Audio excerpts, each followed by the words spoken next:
Good afternoon, everyone. My name is Teddy Uy. I'm here with Dr. Ransford Edward from our Department of Humanities and Politics to host our fall virtual open house. I hope you all enjoy learning a little bit more about our graduate degree offerings as well as the department itself. So I will be your host today. If you ever have any questions later on, feel free to contact me at my email at teddy.uy@nova.edu, or of course my office line at 954-262-3663.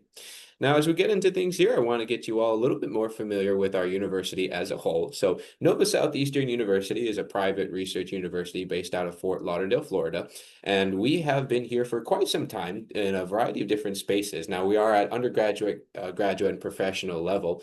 Our main campus being housed in the Fort Lauderdale area has allowed us to really grow within the South Florida area, allowing us to serve many different aspects of the community. So, we've been listed as one of our larger ones that gets to meet Hispanic serving institutions, as well as only 50 universities across the U.S. to be awarded the Carnegie's Community Engagement classification.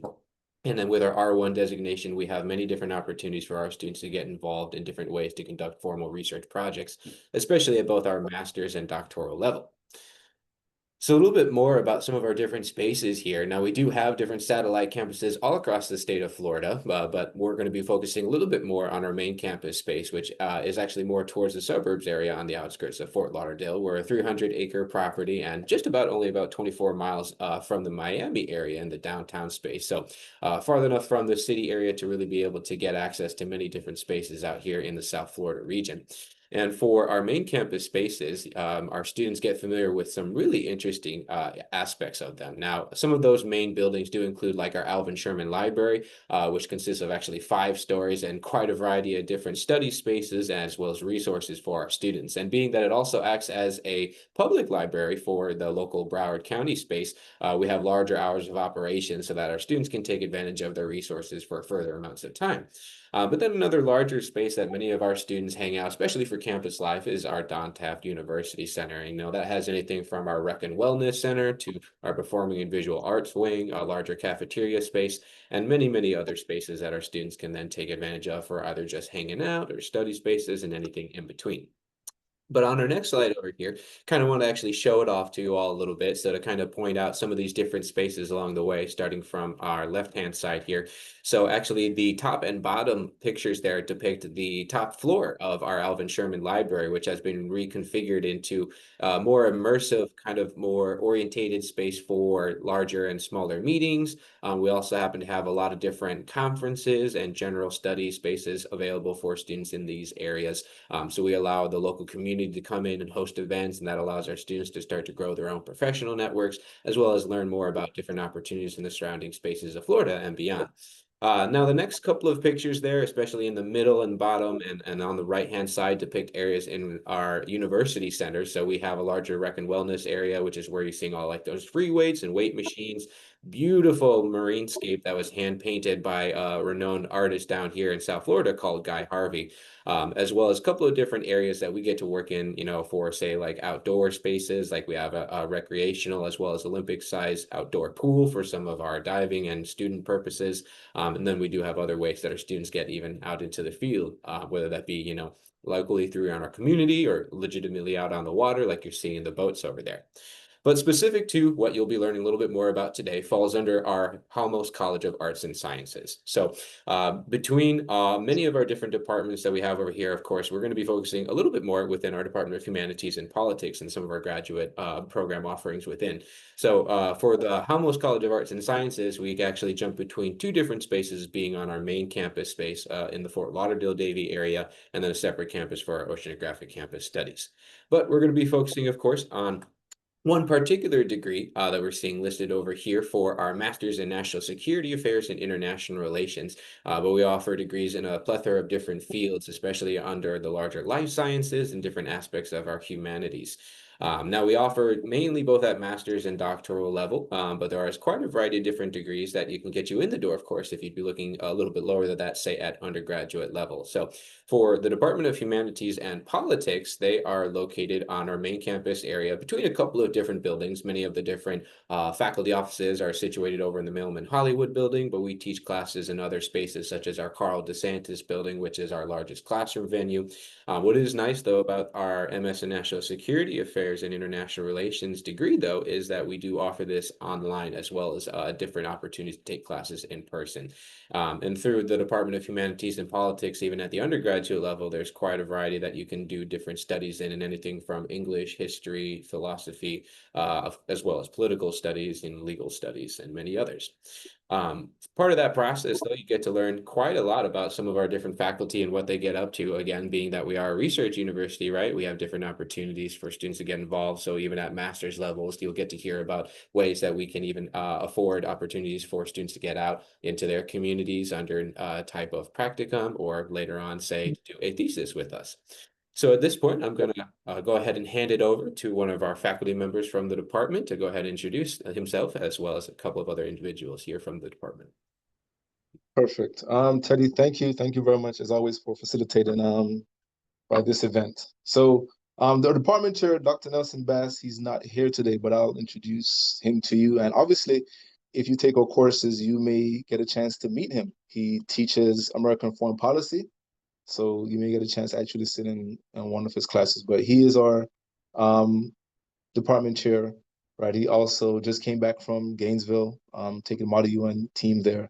And he does research that focuses on labor and government organizations and NGO. But you're not here for him, you're here for me, right? So the next slide, let me introduce myself. I am Ransford Edwards, again, in the same department, Humanities and Politics. And I teach extensively throughout the course, as I am also the graduate, the faculty coordinator for the program. I do work in developing countries and understanding the politics, economics, and currently my research is focused on the BRICS, and the BRICS as something which is important, right, for U.S. national security, right? So if you go to the next slide, in general, when you think about national security, right, we want you to think theoretically, we want you to think practically, and we want you to think methodologically, right? So that's how we look at national security. And as a political scientist, I look at national security through the lens of political science. So you're going to learn to analyze critical national security issues, including terrorism, threat intelligence gathering. Look, even TikTok, right, has been labeled national security threat, right? So you can see it runs the gamut, right? We're going through a trade war, which again is tied to America's national security, right, derived from, right, trying to, I guess, reindustrialize, right, the United States, right? So you get a chance to gain a deep insight into the international context that's shaping, again, domestic national security policies. All right, let's talk more about our broad research agendas, right, and areas. So again, we have a plethora of faculty that spans the gamut from international political economy, which is my field, to disaster politics, literary theory, civil rights and civil liberties, history, foreign relations, comparative government, philosophy, right? We have courses in ethics, border security, literature, philosophy, and right American legal and constitutional history, international law. We have faculty right that has spent years on nuclear submarines. We have faculty that work in the national security apparatus. So you get the full gamut, right, from theory to practical experience, right? So let's talk more about our courses on our actual classroom. So on the next slide, um, right? We have our courses can be, or entire program can be done almost entirely online, right? And that's obviously to work with, to be convenient for you. However, we also appreciate, right, the graduate format, the seminar format. So if you're one like me that actually likes the classroom setting and being in the classroom and talking and deliberating amongst peers, we actually have that with the hybrid setting.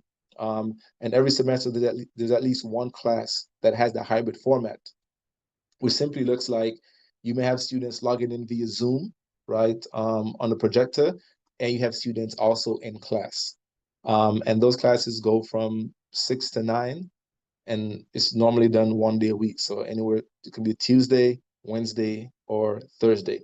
So again, for your practicality and for your convenience, right, our classes can be online or on campus in the hybrid format. All right, so let's talk a little bit more about the curriculum. So again, it's 36 credits total.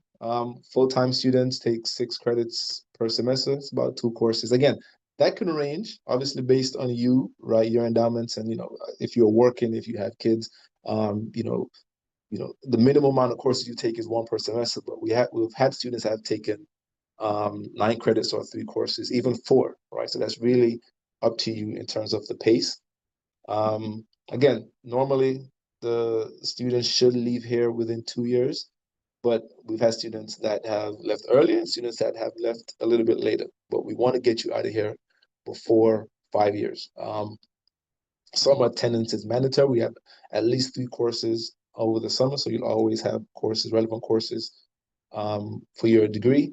And you also have the opportunity to have practicum courses, but we have internships. And if you can also find internships individually, that can also count as a part of your course credit. All right. We also have an option, right, which many students have taken in the past, and that's the cybersecurity concentration. And that's available for all students. It just requires you complete 9 credits in cybersecurity and elective credits, and that's in an entirely different department, right? So keep that in mind. Which is also good. It's also good to get a diversity of training. You have to get our permission first, but obviously we don't turn anyone down that seeks to get the cybersecurity option.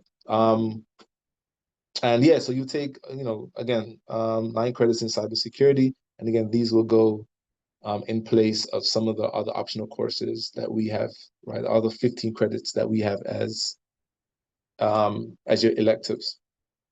All right. So it's always good to talk about the program itself. But we also have students, which we just started a peer mentoring program. And sometimes the best person to tell you about our program are the students in the program now. So we have one student who's currently in the program, Amber Paquette, and right, she's an alum.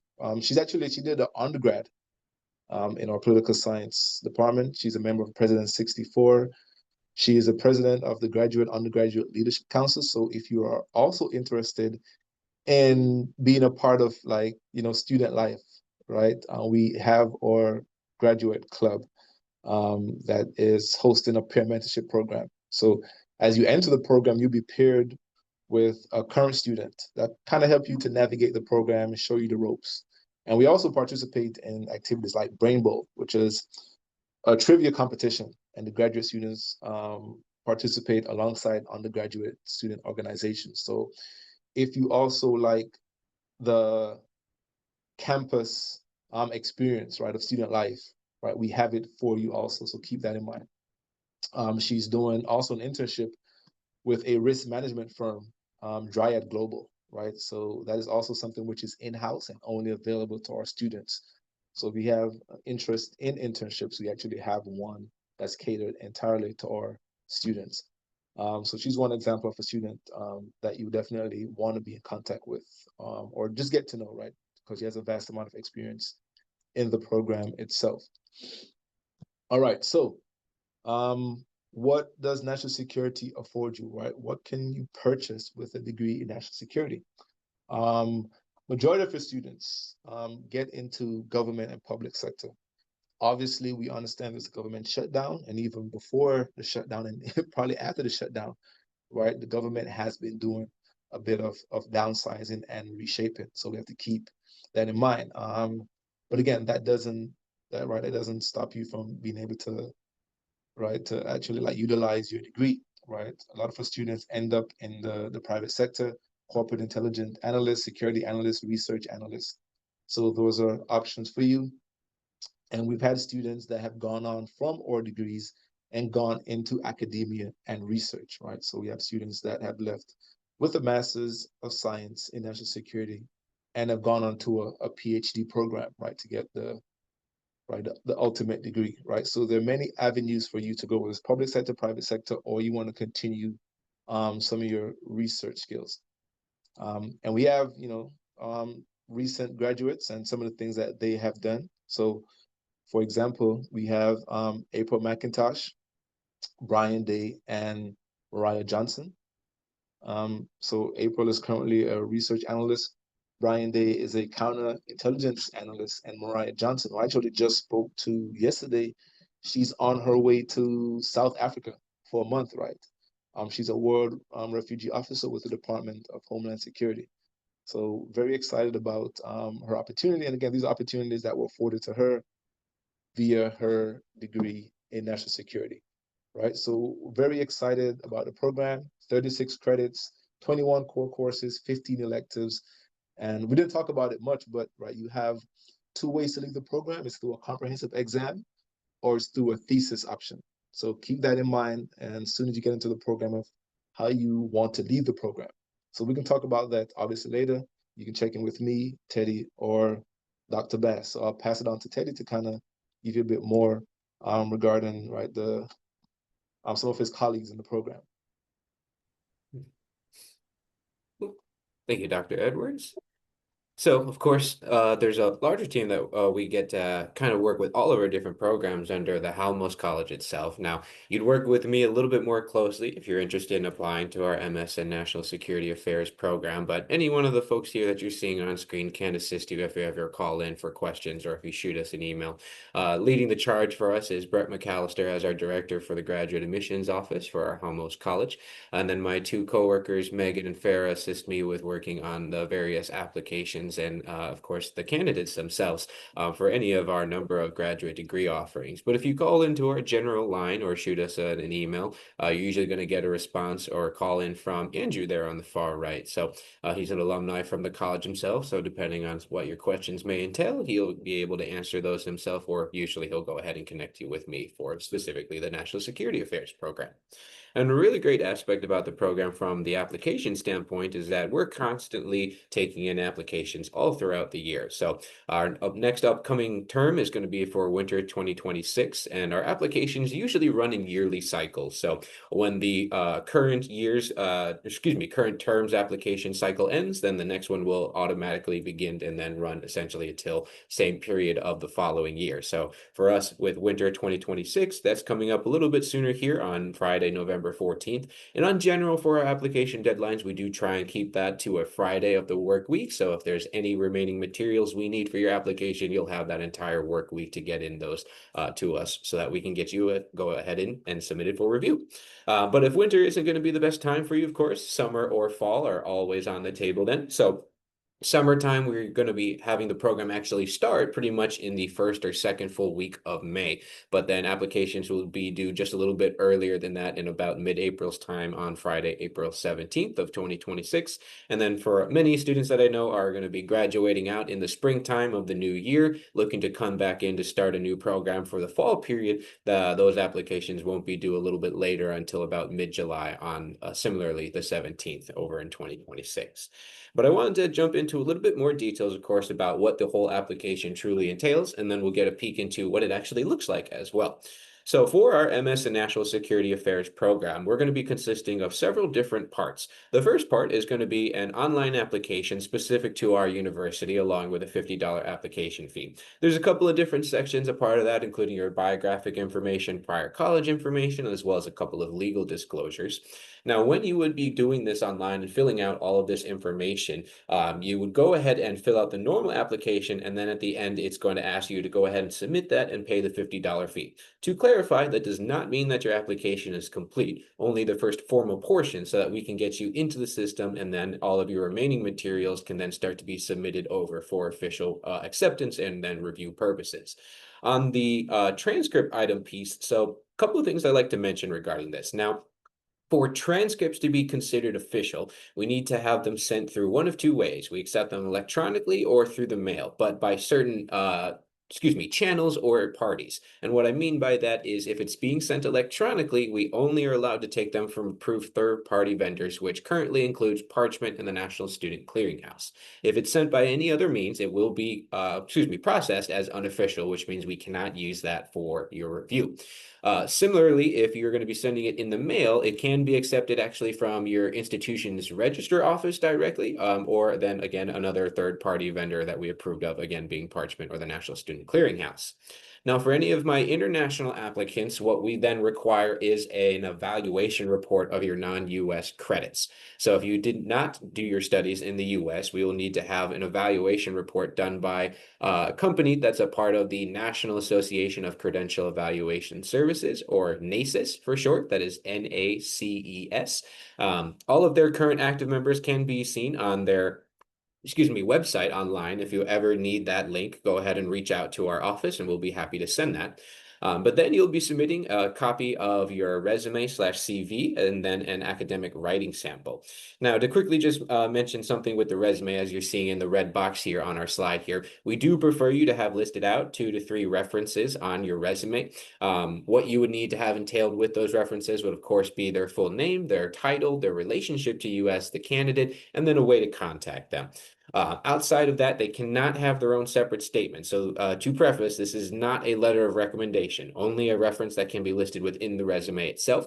And then when it comes to the academic writing sample, now it is more so of our preference to have an academic writing piece as something that you had done during your time as an undergraduate student. I know for some of our candidates that may have been out of their undergrad for a little bit of while, it might be hard to get a hold of any of those. So we do also accept professional pieces of writing. This is to showcase your writing skills. So you really want to think about this and what you would be able to select from that. The other part of it too is that if you were going to have a writing piece that I would say is over 10 pages, we would prefer to have a general sample of that because we may not be able to see everything from that entire document. But if you really think that the larger piece would then showcase your writing abilities, we're always amicable to have that submitted with your application.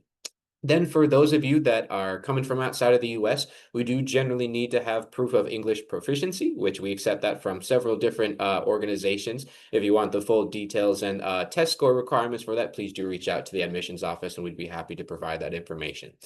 And then regarding our GPA requirements, we are looking for our applicants to have a cumulative GPA of 3.0 or higher. If you're closer to that range and you're unsure if you might meet those requirements, or if you're uncertain about your eligibility based off of any of those required materials, again, please reach out to the admissions office and we'll be happy to discuss that in more detail with you. Now, on our next slide over here, we're going to be taking a little bit of a detailed look into the actual application itself. So for our system, we have our own application portal system. So you would go and create an account with us, and then from there, you would be able to start an application. So on the slide that you're seeing over here, it's just going to ask you a couple of general questions to get started, like some of your demographic information, first, last name, contact point. We do strongly recommend that you do not use a university affiliated email to create your application account. For those of you that may have already then graduated out from your home institution or will be soon enough, you may lose access to that university email later on. And since we're going to be sending pertinent information regarding your application, as well as any other details regarding upcoming events or things that you may have to do as a new incoming student, you need to make sure that you're maintaining access to that at all times. In the instance where you may be looking into multiple of our program offerings over here, you are required to do separate applications for all of them. So for the purposes, at least with our application, you shouldn't have to worry about that too much, but do make sure that you are reviewing all of this information before you go ahead and create the account. And that includes making sure that you're choosing the correct entry term, as well as, level of program that we'd be offering over here.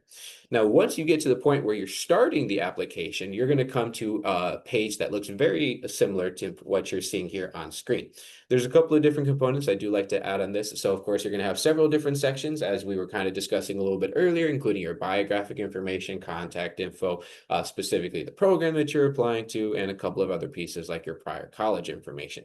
One thing I do like to add in regards to prior college info is that general rule of thumb for us as a university is that we do require separate transcripts from each institution that you have received college credit from, with the only caveats to that being if you earned college credit during high school, which is usually listed on your undergraduate transcript as either transfer credit or test credit. Similarly, if you took, like AP or IB classes, those will be listed over there, and that's usually fine for us. But if you took classes at a community college or any other institution here in the US or beyond, we do need separate transcripts to go ahead and see all the grades and cumulative quality points that you've located so that we can get a more accurate depiction of your GPA and courses taken. Then, once you've gone and submitted that $50 fee, just adding in, of course, that you're not finished quite yet. If you're seeing in the little red box with the highlighted text, there is a secondary tab in your application called Admissions Document. If you go and click on that tab, you're going to be able to see a separate section that will be able to track your status for your transcripts, as well as be able to upload different types of documents, such as your academic writing sample or your, resume or CV. Now, we would say format-wise, those documents should be either in a Word doc format or a PDF. Any other type of document, unfortunately, does have issues being uploaded onto our system, so we may not get a clear actual view of your file if you upload it in any other type of format. Any questions regarding that, of course, again, reach out to us. Usually, any items that have been recently submitted to us take about 24 to 48 hours to process, with the exception of transcripts. If those are being sent electronically, I would say on average that could run anywhere from just as small as 24 hours up to about 5 business days, depending on when you would be submitting those throughout the year's period. We have a separate office that does the intake of all such application documents across our university. So depending on the time of year, when it may be a little bit busier for application intake, it could be a longer processing time. Now, once all of those different documents are submitted along with the general NSU application, we will do a final review to make sure everything that you submitted is in place and there's no other issues, and then it will be sent over to our application review committee for the formal review process. Typically, we look at around 7 to 10 business days in order for that review to take place. And once a decision is made, you will be notified via email, and any further steps will follow at that point.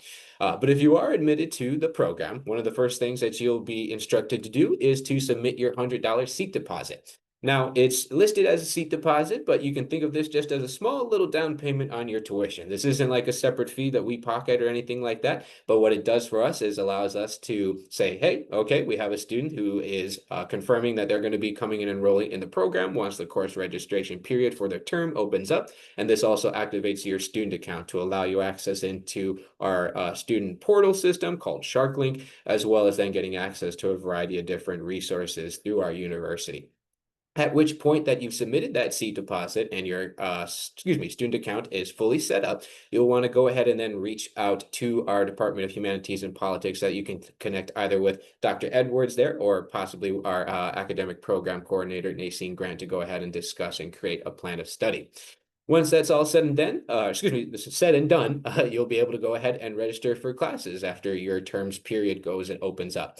As we were kind of discussing a little bit earlier, our average full-time student is taking those 6 credits a semester to go kind of stay on a more steady pace for that 2-year completion time period. And kind of jumping off of what Dr. Edwards said, we have some students that go into different type of completion routes for how large or small of a credit load that they prefer to work with. So as necessary, definitely talk with either Dr. Edwards or our academic program coordinator about what type of schedule that you would need to adhere to in order to, of course, continue forth into the program. Now, one of the big questions, of course, I'm sure many of you are going to be interested to learn a little bit more about is the cost of attendance here. So our tuition costs are, set up on a per credit hour basis. So for the 2025-2026 fiscal year's tuition rates, the MS and National Security Affairs program is set up for $860 per credit hour, which comes out to a total of about 30,960, or for, you just want to round up there for ease of numbers, about 3,100 in total for the program. Now, depending on if you're going to be part-time or full-time status, you may have then a different setup for some of your institutional fees. And your institutional fees is one of the very few fees that you will get on a reoccurring basis, semester to semester, essentially, and it is based off of your status as a student. So for our full-time students, it's going to be $680 a semester, or cumulatively over one academic year of about $2,040. Now, what this really is as a fee is going to be essentially your larger fee set up to utilize any of our different types of materials, different types of software programs, resources, anything in between in that sort of space that you would utilize for your class system. So, whether you'd be, say, on campus, getting to utilize some of our library spaces, checking out reference materials, or even if you're online, accessing our NSU repository called NSU Works, where we put a variety of different published data and research done by our own from faculty and students, or then accessing any of the different subscription journals and articles that we'll get through our library services are all really great examples of that. Now, there are a couple of different fees that you may look to incur during your time as a student, but those are kind of on a person-to-person basis. And if you want to kind of look into the details of that, absolutely reach out to me, and I'd be happy to set up a meeting so that we can discuss that in a little bit more of a breakdown specific to you. On the subject of financial aid, though, so of course, we're always recommending our students to submit the FAFSA application. At graduate level, you're going to see less in the form of, say, like gift aid, such as like different types of grants or scholarships, but we always have opportunities for students to look into federal work study as a program, or possibly even educational loans. Now, obviously, we all know that loans aren't the most ideal, but it is always good to get a better understanding about what type of aid that you would have available. If you have any questions regarding some of the different types of aid that you would have at your disposal, you could definitely reach out to our Office of Financial Aid. But one thing I like to kind of preface in terms of structure for our Office of Financial Aid, they handle more of the processing, allocation, and disbursement of your financial aid itself. But if you're looking to get more information on, say, like applying to scholarships or looking into different opportunities for financial aid linked through your program or even the Department of Humanities and Politics, you may have to reach out then either through us as admissions to get connected to, say, some of the other individuals from our Department of Humanities and Politics, or then at least largely within the Halmos College of Arts and Sciences. But on our next page here, for those that are interested, our bursar's office does offer payment plans, and we offer that to all of our students, both including domestic and international. They can be set up in a couple of different ways, anything from general biweekly, tri-weekly, or even monthly. But they do have application deadlines in order to enroll in said payment plans. And usually, if you are going to enroll in any payment plan, your first portion of payments are due at when you enroll. So it is something to keep in mind, of course, that to be looking to fund your program studies over here. And usually for at least the upcoming winter cycle, those payment plans will open up largely closer to the November period. Closer, I would say, to when about our application deadlines are going to close, or a little bit earlier than that. Again, any questions regarding that, you can either reach out to us, or more than likely I would defer over to the bursar's office specifically. So you can have their phone and email listed right there on screen. But then talking about scholarships a little bit more specifically. Now, first off, you do first have to be admitted to the program before you can apply for any types of scholarship offerings that we have here at our institution. And we break those into three different types of scholarship opportunities as it relates to the program. So we have institutional, college-wide, and department-specific. Starting with institutional, so our scholarship setups are made so that they have different types of general criteria, at least in how we divvy these out. And then as you look at any individual scholarship, it'll list out a little bit more specifics as to what they're looking like for their ideal applicant. So at institutional level, you just have to be an admitted student to Nova Southeastern University. And then you'd have to look more specifics at the scholarships that we'd have there on our scholarships page, which we're always happy to send over that link for you to be able to review later on. And we have a couple of different sections as it's split between our financial aid and scholarships information. Then for college-wide, you would have to be a student underneath our Halmos College of Arts and Sciences. So if you're, of course, looking into the National Security Affairs Master's Program, then you would absolutely be qualified under the Halmos College-specific scholarships. And then again, just reading through some of those different details for the individual listings. And then a little bit more, I would say, of a self-explanatory title are the department specific. So in this instance, you would be looking underneath our Department of Humanities and Politics scholarship listings. Now, presently, those have been taken off the webpage as we're in the midst of reviewing some of the different requirements that we have for those scholarships and then different funds that are available. So for the time being, if you have questions regarding any of the different scholarships that you see listed on our website, you can go ahead and shoot an email over to hcastscholarships@nova.edu, or possibly even reaching out specifically to people like Dr. Edwards or our department chair, Dr. Nelson Bass. But then one other section that you would actually get to see if you go and check out that website is some of the different types of tuition program discounts that we offer. And we have some really great ones available for those that are looking into the National Security Affairs Masters, including a partnership we have with the local Broward County Sheriff's Office and some of the different other departments that fall underneath the BSO kind of umbrella, offering a 30% tuition discount to any of their said employees. That does entail a review process to make sure that you are an active employee, and then we would have to review that on a yearly basis. And then on the flip side, we also have a partnership with our Veterans Resource Center. So we're a very military-friendly based university, and so we offer what's called the MAP tuition discount, or Military Affairs Academic Programs tuition discount.